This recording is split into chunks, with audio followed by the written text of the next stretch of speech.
말씀은 안 돌아가네요. 네. 오늘 본문 말씀은 여러분이 우리 이 목사님 통해서 그 금년 초부터 작년부터 계속 들으신 말씀이에요. 그 특별히 이제 음부의 권세가 이기지 못하리라 라는 예수님의 교회에 대한 사명 부분의 말씀이 계신데, 지금 저와 여러분이 경험하고 또 보고 있는 교회들은 과연 음부의 권세가 우리에게 지고 있습니까? 아니면 그 권세가 우리를 이기고 있습니까? 네, 뭐 이기기도 하고 지고 있기도 하고 그렇겠죠. 그러나 사실은 지금 전 세계적으로도 마찬가지고, 특별히 우리 한인교회와 우리 난가주에 있는 교회들이 많은 경우에 이 음부의 권세, 이 음부의 권세라면 죄의 권세입니다. 죄의 권세. 물론 그 뒤에는 공중의 권세 잡은 자 사단 마귀가 있죠. 그 사단 마귀가 창세기 3장 그 죄가 우리 가슴에, 인류의 심장에 들어온 이후로 그 죄의 권세가 우리를 지배하고 있어요. 그런데 예수님께서 오셔서 그 죄의 권세에서 우리를 놓이게 해주셨는데, 그런데 다시 교회 안에 이 죄의 권세가 들어와서 교회가 음부의 권세를 이기게 되어 있다고 예수께서 가르치셨는데, 거꾸로 음부의 권세가 교회를 지금 이기고 있는 현실을 우리가 부인할 수 없어요. 네. 교회를 구성하고 있는 예수님 믿는 사람들의 삶이 그거를 증명해요. 많은 경우에 많은 예수님 믿는 사람들의 삶이, 물론 그렇지 않으신 분들도 또 많으십니다. 그러나 머저리티가 참 매일매일의 신앙생활에서 이 음부의 권세, 이 죄의 권세에 밀리면서, 그 죄의 권세에 눌리면서 벗어나지 못하면서 살고 있는 모습이 우리의 모습입니다. 그러한 사람들이 모인 데가 교회예요. 그러면 그러한 사람들이 모인 교회가 역시 원래 예수님께서 디자인한 교회는 그러한 교회를, 그러한 음부의 권세를 압도하게 돼 있습니다. 이기게 돼 있어요. 그런데 우리의 현실은 나부터 또 많은 지역교회들이 음부의 권세에 밀려서 종교기관으로 전락해 버리고, 또 사람들에게 교회 다닌다, 또 예수님 믿는다고 하면은 그런 것이 좀 부끄러운, 그래서 내가 교회 다니고 예수님 믿는다고 그러면 좀 뭔가 창피하고 하는 그러한 모습이 또 우리가 부인하기 어려운 우리의 현실이기도 합니다. 아니, 음부의 권세를 이기는 교회가 되게 하신다고 그랬는데 왜 우리가 음부의 권세에 밀립니까? 왜 음부의 권세를 압도하지 못합니까? 네, 그것은 우리가 교회가 무엇인지 잘 모르기 때문에 그래요. 여러분, 아버지 학교가 있습니다. 그렇죠? 근데 아버지 학교에 가서 비로소 많은 아버지들이 내가 결혼하기 전에 이 클래스를 들었다면, 어머니 학교도 있대요. 가정이란 무엇인가? 결혼하기 전에 가정에 대한 올바른 성경적인 바탕이, 기초가 세워졌었다면, 그렇죠? 마찬가지예요. 교회 다니면서 교회가 무엇인지, 물론 우리가 교회를 다니면서 나름대로 그 교회 생활에 대한 경험과 또 각 교단마다 교회에 대한 구조, 이런 것들을, 또 그 교회마다 규례가 있고 법이 있어서 우리 몸에 교회는 이런 것이다 하는 그러한 그 개념들이 다 있긴 있어요. 그런데 그러한 우리 나름대로의 경험과 지식에 의존한 교회는 이것이다 라는 것과, 하나님께서 과연 교회를 우리에게 주셨는데, 하나님께서 성경에 알려주신 교회는 무엇인가에 대한 확실한 지식, 그것에 대한 바른 지식, 또 그 확실하고 바른 교회란 무엇인가에 대한 지식에 따라서 내 신앙이 그 지식대로 세워져 가고 있는가? 성령의 역사로 말미암아 물론. 그런 걸 이렇게 비추어 볼 때 우리의 현실은 많은 경우에 아는 것 같은데, 교회가 무엇인지 아는 것 같은데 잘 몰라요. 성경적인 교회론을 얘기하는 것입니다. 그래서 오늘 이 시간은 우리 순전한 교회가, 또 여러분의 신앙이 정말 죄의 권세에 눌려서 매일 똑같은 죄 짓고 또 와서 회개하고, 또 주일날 지나서 일주일 동안 이 세상에 살면서 다시 죄의 노예로 살다가 다시 돌아와서 회개하고, 이런 거 너무 지겹잖아요. 그죠? 너무 힘들잖아요. 왜 그래요? 왜 그러냐면 이 교회에 하나님께서 우리에게 주신 교회 청사진이 있어요. 그 청사진을 모르고 우리가 신앙생활을 하기 때문에 그래요. 그렇게 되니까 자연히 그 청사진대로만 내 신앙이 세워지고 교회가 세워지면 음부의 권세가 우리한테 꼼짝 못합니다. 우리를 당할 수가 없어요. 근데 우리가 왜 이렇게 당합니까? 분하지도 않아요? 분해요. 어떤 때 정말 제가 평생을 목회한 사람으로서 우리 많은 교회들이 속절없이 음부의 권세에 당하기만 하는 것을 보면 참 분해요. 왜 이럴까? 그런데 이 하나님의 말씀을 놓고 그 말씀대로 교회가 세워지면 음부의 권세를 이길 수 있겠어요? 없겠어요? 여러분의 신앙이 올바로 설 수 있겠어요? 없겠어요? 아주 중요한 얘기입니다. 그래서 여러분 이 시간에 이 하나님의 말씀이 예수 그리스도의 교회는 이거다라고 말씀을 이제 우리에게 주실 때 여러분이 기도하시면서 들으세요. 잘 들으세요. 그리고 그대로 여러분들 들이세요. 내가 이제까지 알고 있던 모든 교회에 대한 경험과 뭐 교회 전통과 소위 이 세상 사람들에게 하는 교회는 그런 거야 라는 그러한 모든 것을 이 시간 잠깐 다 내려놓으시고, 그 다음에 이 하나님 말씀이 가르치시는 하나님의 교회는 어떤 교회인가 하는 것을 이 시간에 여러분들에게 제가 깨달은 이 하나님 말씀 가운데서 저를 변화시킨 이 말씀을 같이 나누기를 원합니다. 먼저 교회 기원에 대해서, 교회 시작이죠. 교회 기원에 대해서 우리가 확실히 알아야 됩니다. 에베소서 1장 4절에 보면 곧 창세전에 그리스도 안에서 우리를 택하사. 교회는 언제 시작됐냐 하는 것을 놓고 성경이 이제 아주 놀라운 우리에게 지식을 선포해 주십니다. 이 지식이 없어서 우리가 망하는 거예요. 교회가 언제 시작됐냐? 언제 시작됐어요? 여기서 우리라는 단어는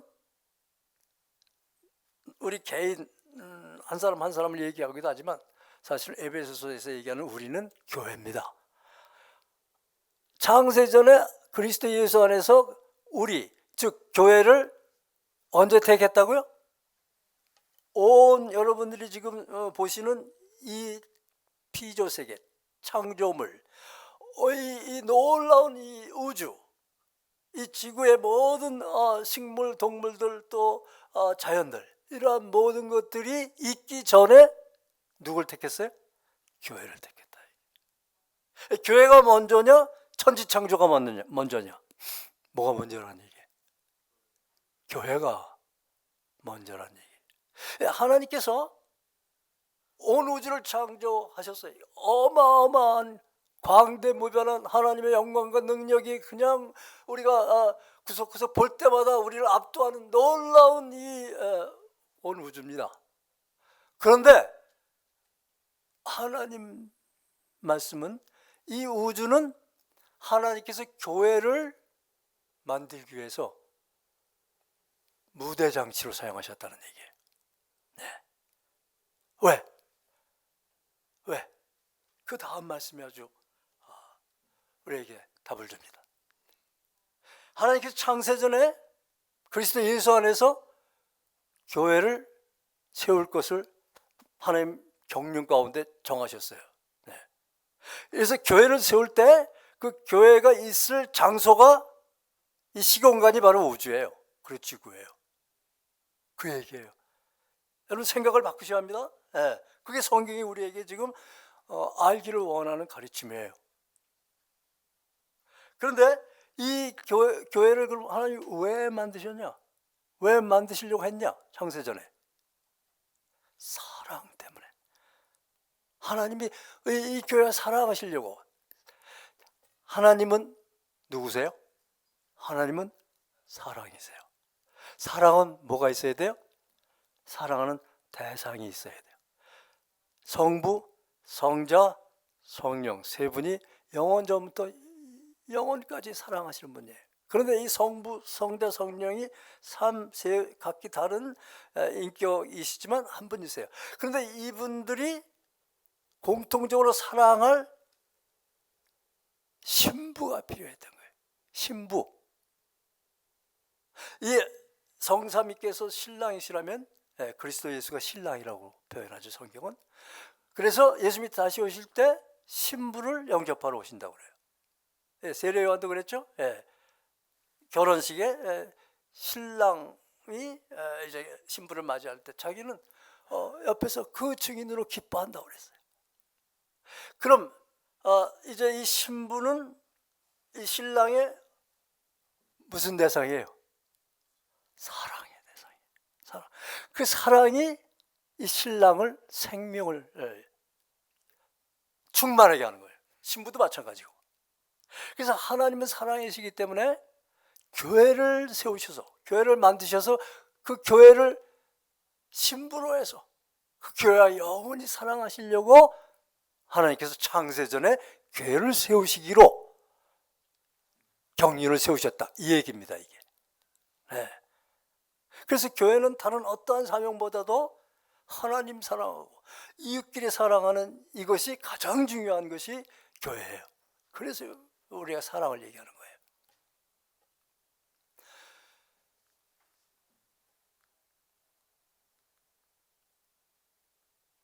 그런데 이제 이러한 하나님의 창조의 경륜을 이루기 위해서 예수님께서 이 세상에 오셨어요. 하나님의 때가 찼을 때 예수께서 이 세상에 오셨어요. 왜 오셨어요? 물론 우리를 구원하시기로 위해서 오셨습니다. 그러나 이 하나님께서 태초에 교회를 만드시기로 작정하셨을 때 예수를 보내시면서 예수님께서 우리 한 사람 한 사람을 구원해서 천국 가게 하는 것, 그 중요한 목적입니다. 그러나 그보다 더 중요한 목적은 하나님의 나라, 그 하나님의 나라가 이 땅에 세워지는 그것을 위해서 예수님이 오신 거예요. 예수님의 기도 제목이죠, 그게. 너희는 이렇게 기도하라고 그랬어요. 하늘에 계신 우리 아버지 이름이 거룩히 여김을 받으시오며 뜻이 하늘에서 이룬 것 같이 이 땅에서 이루어지기를 원하나이다. 그러면서 나라의 임하옵시며, 그 나라는 천국이에요. 천국이 어디에 임해? 이 땅에. 그 천국이 이 땅에 임한 것이 교회예요. 그게 교회라고. 그래서 그 교회를 세우기 위해서 예수님께서 이 땅에 오셨어요. 제자들하고 이제 공생애를 같이 제자들하고 삶을 동거하시면서 제자들을 훈련시키셨어요. 그리고 이제 십자가에 못 박히시러 예루살렘으로 가십니다. 근데 예루살렘으로 가시기 바로 직전에 예수님께서 이 제자들 데리고 가이사라 빌립보로 가세요. 왜 가셨냐면요, 뭐 여러 가지 놀라운 진리들이 그 안에, 가르침들이 그 안에 있지만, 이제 예수님께서 십자가에 못 박히시고 장사한 지 사흘 만에 죽은 자 가운데서 다시 살아나시고 승천하시면서 이 세상에 남겨두실 것이 뭐예요? 교회예요. 교회를 세우려고 이 땅에 오셨어요. 그런데 그 교회가 무엇인지 이 제자들이 몰라요. 그래서 그 제자들에게 이제 내가 십자가에 못 박혀 죽고 이 승천에서 올라갈 때 이 땅에 남겨둘 교회가 무엇인지, 내가 원하는 교회를 어떻게 세워야 할지, 그런 것을 가르쳐주기 위해서 예수님께서 가이사랴 빌립보에 제자들 데리고 가신 거예요. 그리고 이제 여러분이 잘 아시는 대로 제자들에게 질문을 하시죠. 사람들이 나를 누구라 하느냐? 예, 그 질문은 사람들이 기대하는 교회, 뭐 그런 것을 얘기한다고 해도 과언이 아니에요. 이제 그런 질문을 먼저 또 던져 놓으신 다음에 그 다음에 두 번째 아주 직접적인 질문을 하십니다. 그런데 내가 너한테 누구냐? 너희는 나를 누구라 하느냐? 그 질문 하시죠. 그 질문을 받고 베드로가 대답한 대답이 뭐예요? 주는 그리스도시요 살아계신 하나님의 아들이시니다. 이 놀라운 신앙 고백을 합니다. 그래서 기독교 신앙 고백 중에 가장 기초적이고 가장 중요한 신앙 고백이 바로 이 신앙 고백이에요. 예수가 누구냐? 예수는 그리스도시요 살아계신 하나님의 아들이십니다. 그랬을 때 예수님께서 그 고백을 들으시고 뭐라고 그러셨어요? 바요나 시몬아, 내게 복이 있도다. 근데 이것을 너에게 알게 하신 이는 누구예요? 하늘에 계신 하나님 아버지. 그러니까 베드로가 하나님의 계시를 받고 그 고백을 한 거란 말이에요. 그 고백이 그렇게 중요해. 그랬을 때 예수님께서 내가 이 고백 위에, 내가 이 반석 위에 그랬죠. 내가 이 반석 위에 그랬는데 그 반석이 고백, 베드로의 고백을 얘기하는 것입니다. 내가 이 주는 그리스도시요 살아계신 하나님의 아들이시니다라는 고백, 이것을 교회의 반석, 기초석입니다. 흔들리지 않는 그러한 반석을 되게 하고 그 반석 위에 누구 교회를 세워요? 내 교회를 세우겠다. 내 교회를 세우겠다. 그랬을 때 이 교회는 어떤 교회가 돼요? 음부의 권세가 어떻게 할 수가 없어요. 대항할 수가 없어요. 이길 수가 없어요. 그래서 예수님께서 제시하신 예수님이 원하시는 교회의 정사진은 바로 세 가지예요. 첫째는 뭐예요? 확실하고 바른 신앙 고백. 우리한테 질문은 이렇게 와닿아야 돼요. 과연 나는 예수를 뭐라고 하는가? 물론 알아요, 지식적으로. 그리고 그러한 고백을 해서 세례도 받으시고 다 교인들이 되시고 집사님들이 되시고 장로님들이 되시고 목사도 되고 다 그래요. 그거 다 알아요. 그런데 지금 여러분들이 사는 이 삶의 현장 가운데서 과연 예수가 그리스도여 살아계신 하나님의 아들로 여러분들을 완전히 다스리고 계세요? 여러분의 삶은 지금 누구 마음대로 살고 있는 거예요? 거기에서 이제 여러분들이 스스로 대답하시기 바랍니다. 이 순전한 교회도 마찬가지예요. 지금 많은 교회들이 왜 이렇게 어렵냐면요, 이 교회의 주인이 예수 그리스도인데 확실하고 바른 주인의식을 가져야 되는데 그 예수님께서 내가 이 반석 위에 내 교회 예수 그리스도의 교회를 세우겠다고 했는데 현실은 그렇지 않은 교회가 또 많이 있습니다만은, 그러나 많은 경우에 이 세상에서 교회를 보고 오히려 교회를 걱정할 만큼 교회가 사람들이 주인이 돼서 교회 놀이를 하고 있어요.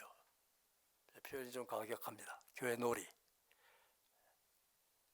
이거를 특별히 이제 우리 이민교회에서 우리가 이민자로서 또 마이너리티로서 우리들이 이제 모여서 이 집단을 이루어서 우리 나름대로 어떤 거기서 이렇게 나라를 만들고 싶어요. 근데 그 나라 가운데서 누가 힘이 세냐? 그런 우리 인간의 죄성이 요구하는 필요를 채우는 곳으로 많은 교회들이 그렇게 전락해 버렸다는 얘기. 그러니까 세상을 감동하지 못하고 세상을 변화시키지 못하고 뭐 세상이나 교회가 똑같으니까. 왜 그래요? 이 교회 주인이 누구냐 하는 주인의식이 아는데, 지식적으로는 아는데, 또 뭐 쉽게 얘기를 하는데, 그러나 실제로 내 안에 내가 갖고 있는 생각과 내가 갖고 있는 경험과 내가 갖고 있는 힘과 내가 갖고 있는 그 교회에 공로를 끼친 것, 교회 헌금 수준에 따라서, 교회에서 또 많이 교회가 있게 되게 한 공로, 이런 것으로 말미암아 우리의 죄성이 우리를 드라이버 해가지고 주인 노릇하게 만드는 거란 말이죠. 그래서 이 확실한 신앙 고백이 문제가 있고 확실한 주의의식이 문제가 있으면 당연히 음부의 권세한테 이기게 돼 있어요, 지게 돼 있어요? 지게 돼 있는 거예요. 그래서 내 신앙이 지금 어디가 잘못됐는가, 우리 교회가 어떻게 되기를 원하는데 지금 우리 교회가 왜 그렇게 나가지 못하고 있는가를 점검할 때 우리가 맨 처음에 다시 돌아가야 할 것이 뭐예요? 확실한 신앙 고백을 내가 처음에는 그랬었는데 지금도 계속 거기에 생명을 걸고 그리고 살고 있는가, 여기에 대한 검토부터 하셔야 돼요. 진단부터 다시 내려셔야 돼요. 그리고 과연 내 삶은 지금 누가 주인이냐, 누가 나의 왕이냐, 내가 주관자냐, 정말 내 고백대로 예수가 나의 삶의 주관자시냐 하는 거예요. 여러분, 이 주는 그리스도시요 살아계신 하나님의 아들이시니다 라는 이 고백이, 여러분이 이제 목사님 통해서 배우셨겠지만 다시 한번 여러분들에게, 이거는 정말 우리 가슴 뼛속 신비에 아주 깊이 새겨야 돼요. 주는 그리스도시요를 할 때 이 그리스도라는 단어가 무슨 뜻이냐면요, 마태복음 1장 21절에 가브리엘 천사가 요셉한테 와서 마리아가 지금 임신을 했는데 아들을 낳으리니 그 이름을 예수라 하라고 그랬어요. 그러면서 그 다음에 뭐라고 그랬냐면, 그 예수는 무슨 일을 하실 분이냐면 이는 저가 자기 백성을 어디서 구원하는 분이에요? 죄에서, 죄의 권세에서 구원하신 분이에요. 그럼 죄가 뭡니까? 오늘 제가 결론만 말씀드리고 넘어갑니다. 그 죄는 하나님이 내 삶의 주인이신데, 하나님 옆으로 잠깐 스탠바이 하세요. 내가 내 삶을 좀 내 마음대로 살겠습니다. 이게 죄의 뿌리예요. 이 죄의 근원은 물론 사단 마귀로부터 온 거예요. 그래서 아담 이브를 유혹할 때 너 이것을 먹는 날에는 네 눈이 밝아서 누구같이 돼요? 네가 하나님과 같이 돼. 그게 죄의 본질이에요. 그래서 우리가 예수님을 영접했어요. 뭘 영접했어요? 그리스도로. 그러면 예수님을 그리스도로 영접하는 그 고백은 무슨 뜻이에요? 이제부터 나는 내가 내 삶에 왕노릇하지 않고, 내가 하나님같이 돼서 내 삶을 마음대로 내 마음대로 살지 않고 하나님이 원하시는 대로 내가 살겠습니다라고 내 삶을 하나님께 온전히 드리는 거예요. 그게 주는 그리스도시요라는 고백입니다. 베드로가 그렇게 고백했을 때 자기 삶을 완전히 포기하는 거예요. 내가 그리스도 예수와 함께 십자가에 못 박혔나니 이제는 내가 산 것이 아니라 내 안에 누가 산 거예요? 그리스도께서 하신 것이라. 이게 주는 그리스도시요라는 고백입니다. 옛날에 그렇게 했습니다. 아니 옛날엔 그렇게 했다면 지금은 어때요? 지금은 어떠시냐는 얘기예요. 예수님이 질문은 내가 도대체 누구냐 너한테. 이 신앙 고백이 바로 흔들릴 수 있어요. 환경이 어렵고 힘이 들면은 그렇게 주의 권세 밀릴 수 있어요. 그러나 오늘 내가 이 얘기를 다시 듣고 나의 삶의 주인이 누구냐 하는 것을 예수님께서 여러분에게 질문하신 거예요. 이것이 여러분들이 확실할 때 주인의식이 확실해지는 거고, 그러할 때 여러분의 신앙생활뿐만 아니고 교회가 음부의 권세를 압도하는 그러한 교회가 되는 것이라는 그러한 예수님의 가르침인 것입니다. 이게 교회예요. 여러분, 이 순전한 교회, 이 확실한 신앙 고백을 정말 매일매일 살아내는 분들이 교회의 주류가 되실 때, 이 교회는 음부의 권세를 압도하는 교회로 변할 거예요. 이미 그렇게 하나님께서 역사하고 계시고, 그러면 음부의 권세가 이 교회를 건드릴 수가 없어요. 그리고 이 교회는 뜻이 하늘에서 이룬 것 같이, 하나님의 나라가 하늘에서 이룬 것 같이 이 땅, 이 남가주, 이 오렌지 카운티부터 시작해가지고 이제 하나님의 나라가 진짜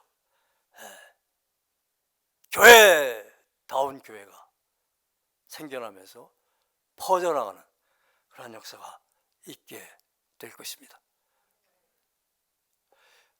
교회의 머리, 그것이 바로 에베소서 1장 22절에서는 이렇게 표현하고 있습니다. 또 만물을 그의 발 아래 복종하게 하시고 그를 만물 위에 뭐예요? 교회의 머리로 세우셨느니라. 아까 말씀드린 대로 내 교회를 세우리니, 그것을 바울사도가 다시 에베소서 1장 22절에서 확인하는 거예요. 교리적으로 교회 머리는 누구냐? 교회 주인은 누구냐? 교회 사브로는 누구냐? 교회 사브로는 뒤는 누가 갖고 있냐? 예수 그리스도가 갖고 있다. 모든 예수님 믿는 사람들은 이 예수님의 주권 하에 자기를 굴복시키지 않으면 예수 믿는 거 아니에요. 교회 와서 자기의 경험과 자기의 지식과 자기의 실력으로 자기 주장을 하게 되면 예수 믿는 거 아니에요.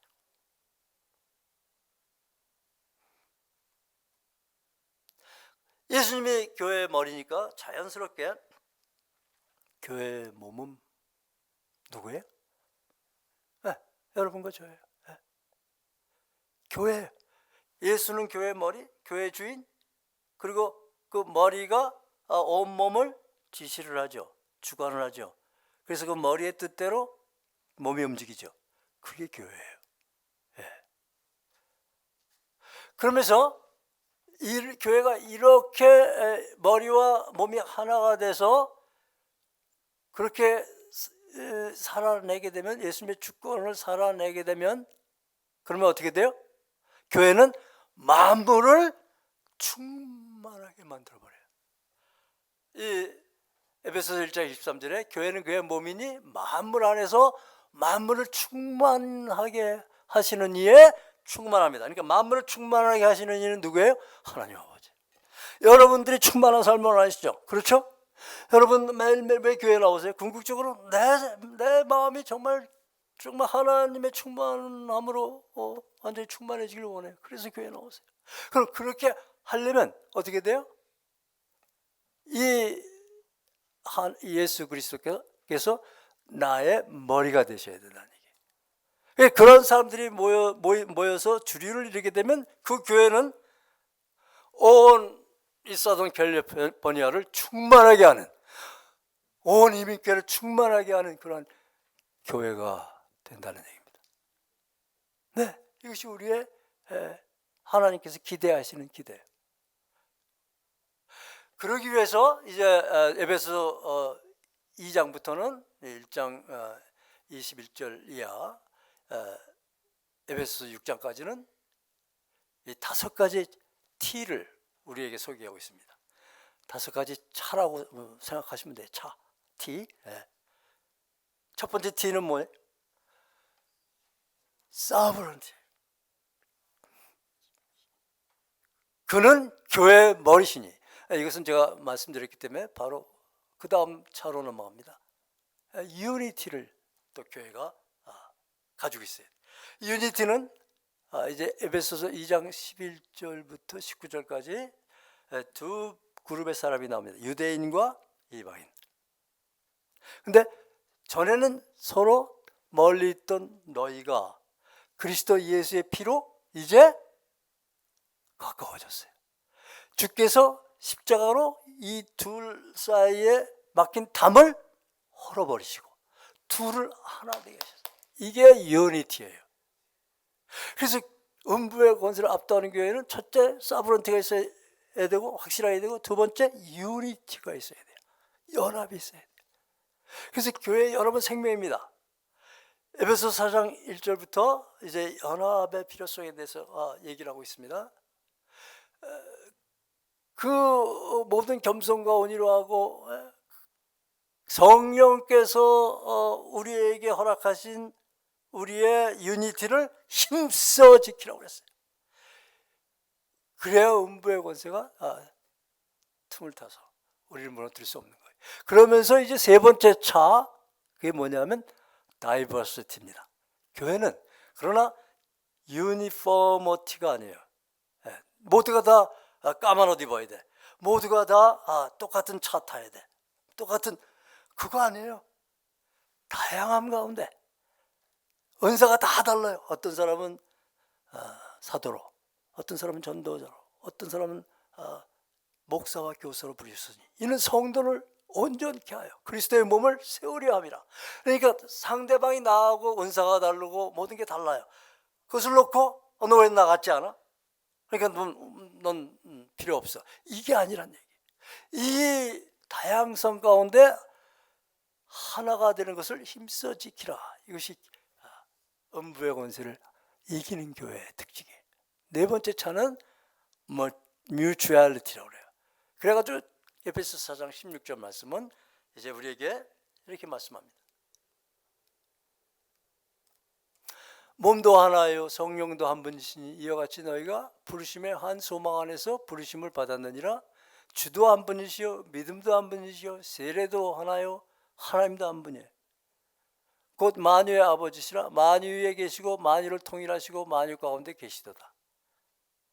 이렇게 한 몸 된 유니티를 우리가 지켜야 되면서, 그런데 그가 어떤 사람은 사도로, 어떤 사람은 선지자로, 어떤 사람은 복음 전하는 자로, 어떤 사람은 목사와 교사로 삼으셨으니 이는 성도를 온전케 하여 봉사의 일을 하게 하며 그리스도의 몸을 세우게 하려 함이라.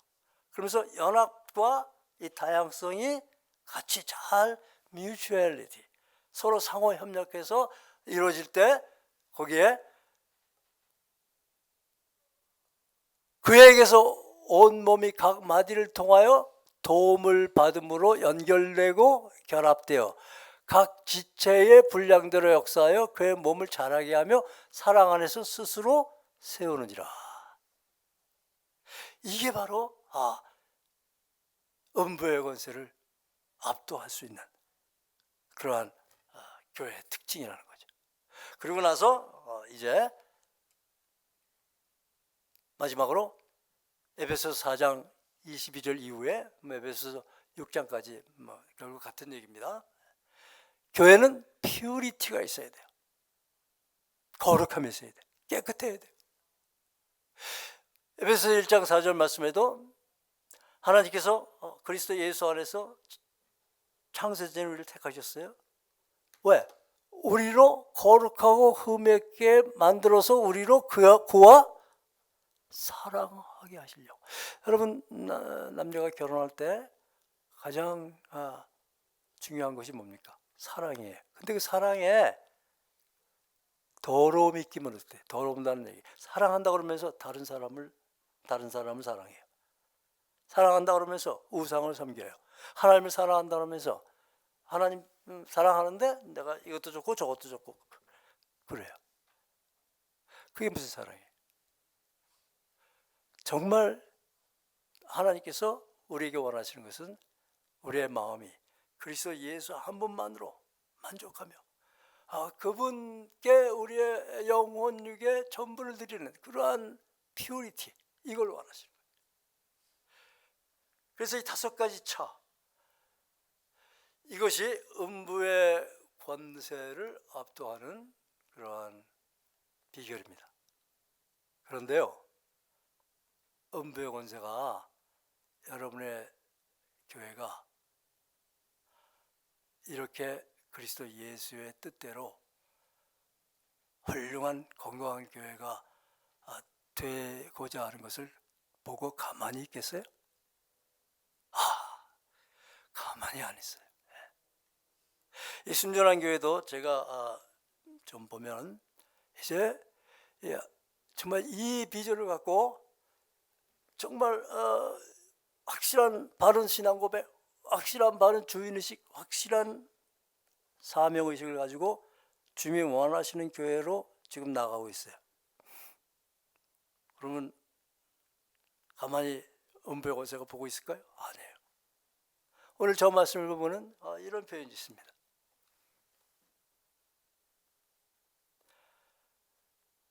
그래서 이제 우리가 그러한 목적을 가지고 그리스도의 장성한 분량에 충만한 데까지 이르려고 하는데,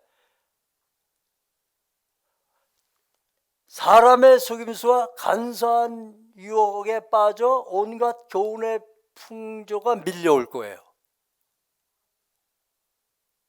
그래서 여러분들을 요동치게 할 거예요. 왜? 우리가 올바로 신앙생활을 하려고 그러니까. 이게 음부의 권세에 하는 일이 될 것입니다.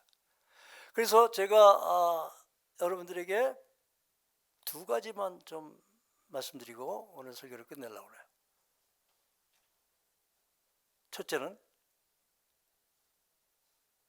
바리새인과 사두개인의 누룩을 여러분이 조심하셔야 돼요.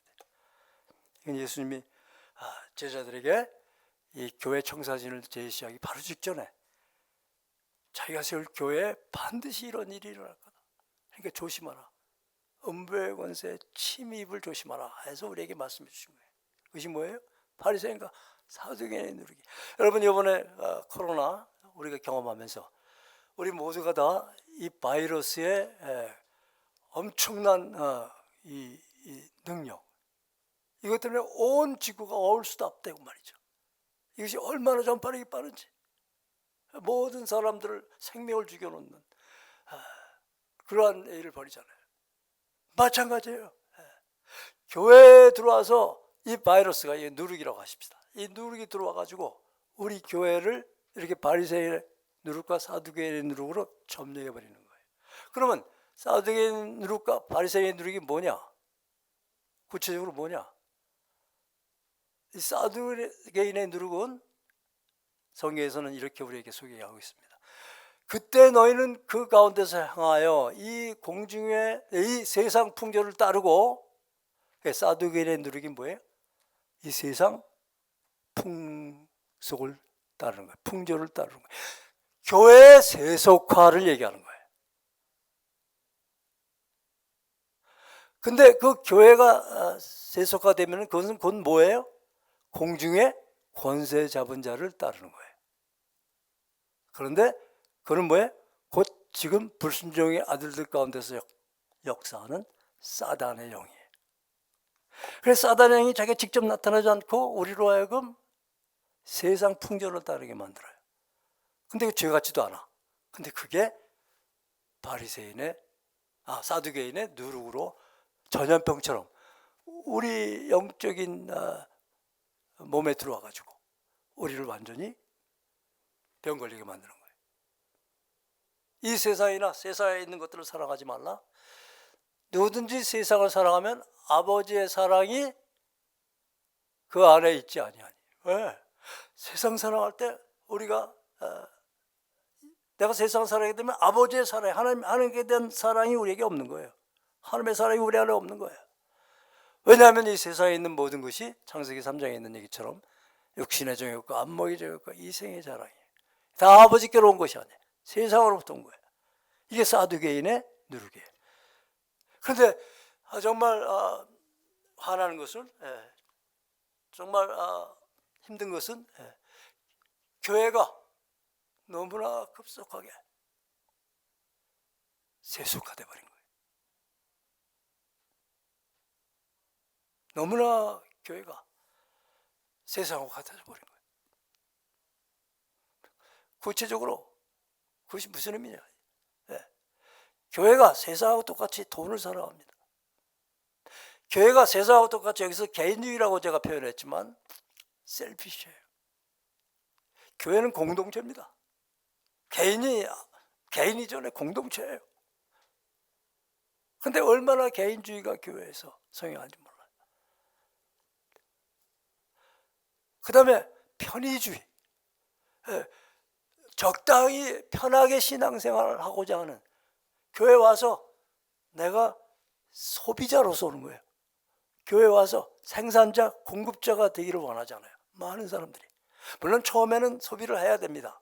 그러나 성숙하면, 성장하면 어린아이의 신앙을 버리고 청소년, 청년, 어른이 돼가면서 공급자가 돼야 돼요. 그런데 얼마나 많은 사람들이 그거는 좀 담임 목사나 목회자들, 또 뭐 장로님들, 그런 분들이 하는 거지, 나는 뭐 괜찮아, 나는 여기 쉬러 왔어, 나는 여기 놀러 왔어. 편하게 신앙생활하고자 하는 이 주의, 이게 바리새인의 누룩입니다. 그러면서 세상의 가장 중요한 가치가 이것이 과연 나에게 기쁨을 주느냐 안 주느냐죠. 쾌락이 있느냐 없느냐, 재밌냐 없느냐. 교회 와서도 재밌는 것만 찾아요. 하나님의 말씀 재미없어, 싫어해요. 그 다음에 이제 상대주의. 이건 뭐냐면 절대적인 진리가 없어요. 예수님은 나는 길이요 진리요 생명이라고 그랬어요. 그거 안 믿으면 예수 믿는 거 아니에요. 그런데 이 하나님의 말씀, 예수님의 말씀은 다 상대적이에요. 대표적인 것이 이제 우리가 호모섹스를 얘기하는 거죠. 이 세상이 민주주의식으로 호모섹스가 옳다고 그러면 교회에서도 그걸 옳다고 해야 되는 거예요. 그렇지 않으면 교회가 인정을 못 받아요, 세상에서. 그래서 많은 교회들이 타락을 하고 넘어졌습니다. 똑같아요, 세상. 이게 바리새인의 누룩이에요. 그 다음에 두 번째로 이게 사두개인의 누룩입니다. 두 번째로 바리새인의 누룩은 뭐냐. 이것은 지금 포도원 비유를 제가 여러분들에게 보여드리고 있는데, 여러분 포도원 비유 잘 아시죠? 어떤 사람이, 어떤 포도원 주인이 아침 6시에 나가서 또 9시에 나가서 12시에 나가서 그 다음에 10시에 나가서 11시에 나가서 일꾼들 포도원에 다 들여보냅니다. 다 한 가지만 약속했어요. 뭐예요? 한 데나리온씩 주기로. 근데 사실 그 한 데나리온이요, 사실은 구원입니다. 실업자가 짭을 얻었잖아요. 구원받았잖아요. 그처럼 놀라운 게 어디 있어요, 그 은혜가. 근데 그건 잊어버리고 나중에 계산할 때 한 데나리온씩 약속을 했는데, 제일 마지막에 들어온 사람은 한 데나리온 주니까 먼저 들어온 사람들은 무슨 생각을 하는 거예요? 저 사람 한 데나리온 줬으면, 예, 아침 새벽 6시에 들어온 사람은 몇 데나리온 받아야 돼요? 11데나리온 받아야 돼요. 근데 막상 보니까 한 데나리온 주는 거에 다. 그러니까 막 화가 나는 거예요. 그래서 자기를 구원한 구원주를 비난하기 시작합니다. 뭐 때문에? 율법이 생겨버렸어요. 자기가 만든 율법에. 무슨 율법에? 공로주의예요. 공로. 내가 이렇게 공로가 많은데. 서열 의식이에요. 내가 몇 시에 들어왔는데 저 사람은 한참 내 밑에 들어온 사람이에요. 비교하는 거예요. 서로 비교하는 의식이에요. 야, 넌 11시에 들어왔어. 나는 10시에 들어왔어. 나는 9시에 들어왔어. 나는 6시에 들어왔어요. 근데 지금 여러분과 제가 섬기고 있는 교회가 바로 이러한 바리새인의 율법의식, 서열의식, 비교의식, 이 공로의식, 지나친 정의의식, 이걸 가지고 계속 비교하고 분리하고 기재고 힘겨루고 싸우다가 깨지고 뭐 때문에 그래? 바리새인의 누룩 때문에 그래. 이거를 조심해야 돼요. 우리 좋습니다. sovereignty, unity, diversity, mutuality, purity, 좋아요. 그런데 이 바리새인의 누룩과 사두개인이 들어가죠. 그렇지만 세상은 이렇게 하잖아. 너 이거 좋잖아. 너 개인, 네가 개인 손해 보는 거 왜? 편리하게 믿어, 편리하게. 교회 가서도 좀 재미가 있어야 되잖아. 우리 교회도 돈 줘야 돼. 11조 많은 사람이 대우받고 말이야. 돈 많이 있는 사람이 교회에서 파워 누리고. 그러면서 우리들을 그렇게 바이러스로 감염시킵니다. 그렇지 않으면 또 바리새인처럼 말이죠. 교회 안에서 영성을 통해서 이제 계급을 쫙 말해요. 나는 기도를 얼마나 많이 하고 말씀을 얼마나 잘 알고, 그리고 내가 이 교회에 얼마나 목사님도 와서 이렇게 교회를 부흥성장시키는데 공도가 많고, 나는 이 교회 나온 지 10년, 20년, 몇 년 돼. 넌 지금 들어와가지고 뭐 하고 있는 거야? 이런 마귀의 바리새인의 누룩이 옛날 유대교 때도 그랬고, 지금 우리가 보는 음부의 권세에 압도당한 많은 교회들이 이 사두개인의 누룩과 바리새인의 누룩에 의해서 완전히 점령당하고 있어요. 그래서 우리가 이 5가지, 정말 음부의 권세를 압도하기 위해서 교회가 5가지 차가 있어야 되는데, 그 차를 제대로 만들기 위해서는 이 바리새인의 누룩과 사두개인의 누룩을 조심해야 됩니다. 그 다음에 이제 마지막으로, 이거는 우리가 이제 디펜시브한, 방어해야 할 것들이고, 그 다음에 우리가 공격적으로 나가야 할 것이 있어요. 이것이 뭐예요? 그러므로 너희는 가서 앉아서 당하지 말고 쳐들어가서, 달란트 비유가 바로 그거죠. 어떤 주인이 자기 종들한테 달란트를 주죠. 그리고 가서 장사해라. 가서 장사해라. 남겨라. 우리가 이 사브런티와 유니티와 다이버시티와 이 뮤추얼리티와 퓨리티를 유지하기 위해서는 가만히 앉아가지고 방어만 하면 안 돼. 가서 적진으로 쳐들어가야 돼. 너희는 가서 모든 족속으로 뭘 해요? 제자를 삼으셔야 돼. 제자는 불특정 다수 수많은 사람들을 상대로 하지 않아요. 예수님은 많은 무리가 자기 일을 따라오면 오히려 따라올 무리들 다 내치셨어요. 아무든지 나를 따라오려거든 자기를 부인하고 자기 십자가를 지고 날마다 자기 십자가를 지고 나를 쫓을 것이다. 그래서 다 쫓아버리셨어요. 남은 제자가 12명 정도뿐이 안 된 거예요. 왜요? 사랑은 불특정 다수에게 하는 게 아니에요. 사랑은 한 사람 한 사람. 여러분, 교회가 이걸 잊어버렸어요. 한 영혼, 이거 제가 저번에 와서 설교했기 때문에 자세히 안 들어갑니다. 한 영혼 한 영혼을 귀중히 여기면서 이 한 영혼을 섬기는 구조를 만들어야 돼요. 근데 그것만 가지고 안 돼요. 그 한 영혼들이 모여서 사랑방을 또 만들어야 돼요. 소그룹을 만들어야 돼요. 그리고 소그룹들이 주일마다 모여서 이렇게 대배를 드릴 때 그 교회는 아주 만물 안에서 만물을 충만케 하는 그런 예수님이 원하시는 음부의 권세를 압도하는 교회가 되는 거죠. 정말 간절히 기도하기는 우리 순전한 교회가 제 얘기 여기 들어간 거 없습니다. 성경에서 예수님께서 우리에게 가르쳐 주신 예수 그리스도의 교회의 상을 여러분에게 보여드린 거예요. 세 가지. 확실하고 바른 신앙 고백, 확실하고 바른 죄인의식, 확실하고 바른 사명의식을 무장하시고 구체적으로 그것을 교회 안에서 5가지 차로 여러분이 그 문화를 성령의 도우심이 있어야 돼요. 기도하면서 그것을 세우셔야 돼요. 힘써 지키셔야 돼요. 한 몸됨을 힘써 지키셔야 돼요. 그러면서 조심해야 될 게 뭐예요? 바리새인의 누룩과 사두개인의 누룩을 조심하세요. 무서운 거예요. 개인주의, 쾌락주의, 편의주의, 물질주의, 이것이 교회에 들어와서 교회를 완전히 말아먹고 있어요. 이 공로의식, 서열의식, 비교의식, 지나친 정의의식, 이런 것들이 그냥 교회에 들어오면 살아는 판이에요. 그냥 발끝 하나 제대로 자유가 없어요. 그러면서 그렇게 수동적으로 조심하면서 그러나 적극적으로 가서 제자를 삼아야 돼. 1:1 양육을 해야 돼. 그리고 양육한 사람들이 이 소그룹으로 모일 수 있게 해줘야 돼. 그 다음에 주일날 모여서 여기서 정말 하나님의 나라의 기쁨과 셀레브레이션이에요. 감사의 축제. 성령이 그 안에 역사하시면서 여러분들이 다시 힘을 얻어요. 그리고 이제 나가서 제자를 삼는.